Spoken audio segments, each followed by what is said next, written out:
Hi friends, I'm having a gift wrapping day today and I'd like to share with you how I normally wrap all my gifts and also how I decorated my holiday gifts this year using up the scraps of patterned paper. So my approach to gift wrapping couldn't be any simpler. So this is the huge roll of really thick packaging paper, and I got that from the building supermarket, and this one lasts for a couple of years already, and I still have a lot of it left. Another way of gift wrapping that I used are the plain craft bags. I also got those in bulk. I have a few different sizes and I'm using them for all occasions. And as for the small gift bags like this one, I create them myself using the gift bag punch board by We Are Memory Keepers. That's a really handy tool. So these are the three main types of packaging that I'm always using, and this is, by the way, a big roll of jute twine or hemp twine that I'm always using as well. Here I have some boxes already wrapped in the packaging paper, and I will also be using one large paper bag today as well as one small one. I use this type of packaging for all the occasions, and it's the decorations that make the difference. Today I'll be decorating with scrap pieces of patterned paper, and I'll be using the hot glue to attach everything, since the double-sided tape does not always work on all kinds of wrapping papers. Well, I guess you recognize this heap of patterned paper scraps. I used them on one of the previous projects to create a set of tags, and I still have some of them left, and I'm really determined to use them all up. The first thing I'm going to do is to create some name labels, and I'm going to use the alphabet stamp set as well as the alphabet stencil. You can use whatever you want. I'm also going to use some black ink. Any ink will do. You can stamp the names vertically or horizontally, whatever you like. You can also use up your alphabet stickers if you have plenty of those. Once I have everything stamped, I can trim down my label. Using a stencil is another handy way to create the name tags, and here I'm just masking off the neighboring letters, and I'm applying some ink through the stencil using the mini sponge dauber. In this case, I'm using the distress ink. When I have all the labels ready, I'm going to move on and do something with all those pieces of paper. If I manage to find any tags or any small images, I'm going to cut them out and set them aside so that I can use them as focal images. Then I'm setting the pictures aside, and as for the remaining papers, a lot of them are irregular size, so now I'm just going to use my paper trimmer and trim them down to strips or squares or any kinds of rectangles. I'm trying to leave as much paper as I can each time so that only the tiniest trimmings are going to waste.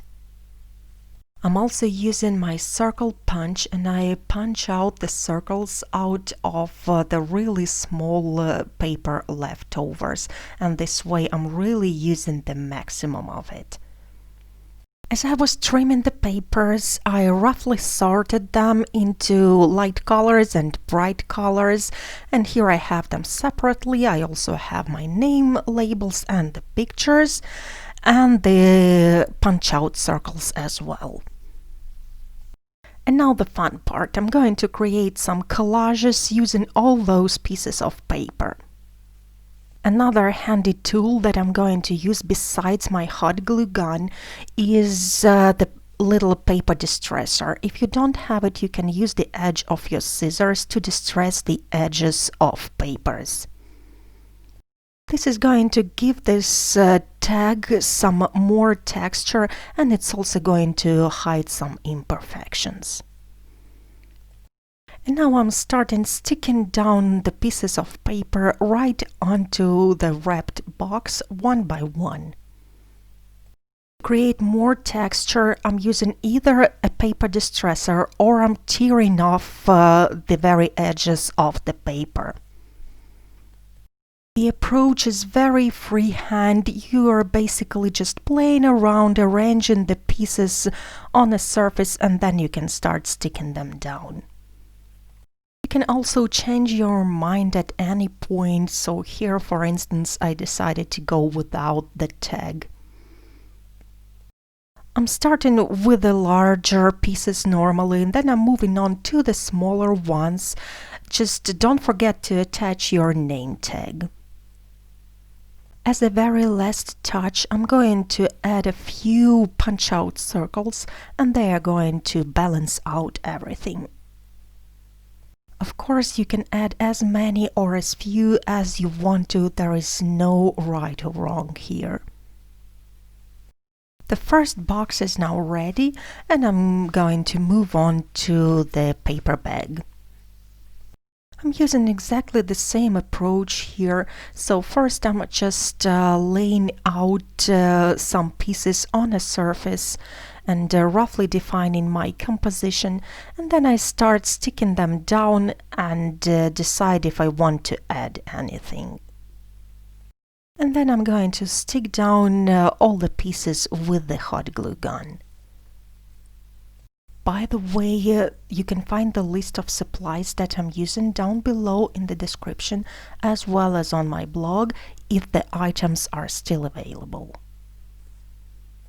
Of course, it's up to you to decide if you want to cover up the entire surface with your collage or you just want to add a small cluster. When all the larger pieces are added to the bag, I'm also going to attach the name tag, and then I will move on to the circles. I will be adding just a few of those to this bag.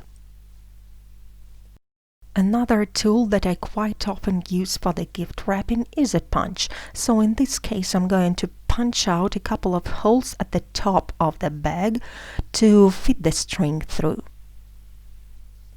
Then I just have to place my gift inside the bag, fit the twine through, and tie up a bow. Later on, off the camera, I decided to untie a bow and also add some tissue paper inside to prevent any peeking. The next box is a bit weirdly shaped. It's rather tall, so I decided to decorate the top of the box. For this, I'm going to use up some narrow, longer strips. So I'm using the scissors to curl them up, and then I will be attaching them to the top of the box. As I'm sticking down the first 4 strips, I'm making sure I'm covering up that fold on the packaging paper. Then I'm going to add some papers in between those 4, and I'm just making sure I'm alternating the colors. Once all the strips are attached, I'm going to create a kind of background out of 4 pieces of patterned paper with the torn edges. And then I'm going to add my focal image, which is the large Christmas tree die cut.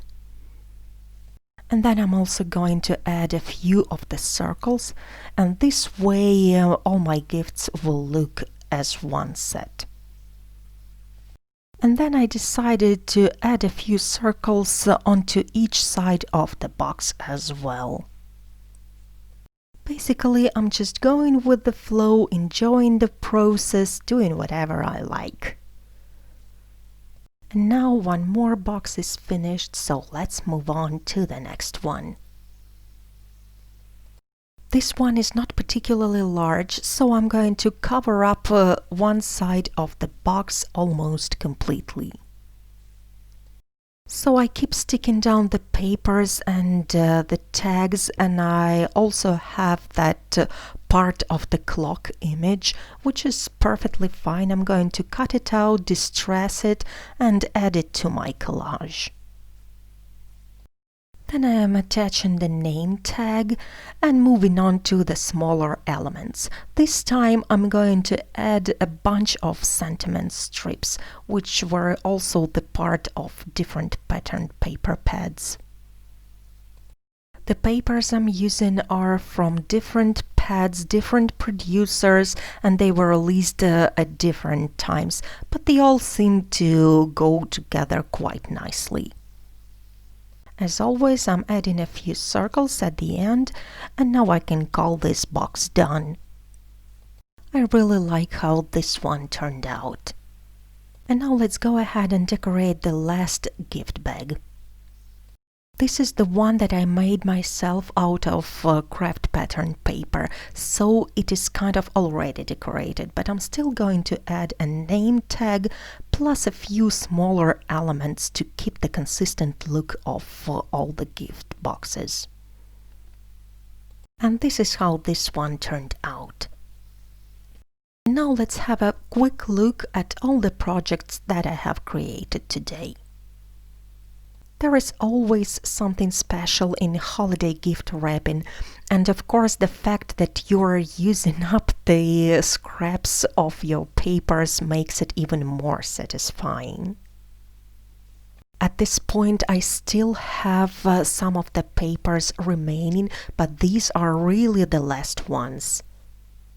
I am really determined to wrap up more gifts and use up 100% of holiday papers that I have left. This way I'll be able to start from zero next holiday season and get something completely new. So that was the day 22 project of my 25 Days of Christmas tutorial series. I hope you enjoyed watching, and I'll be seeing you next time. Bye bye!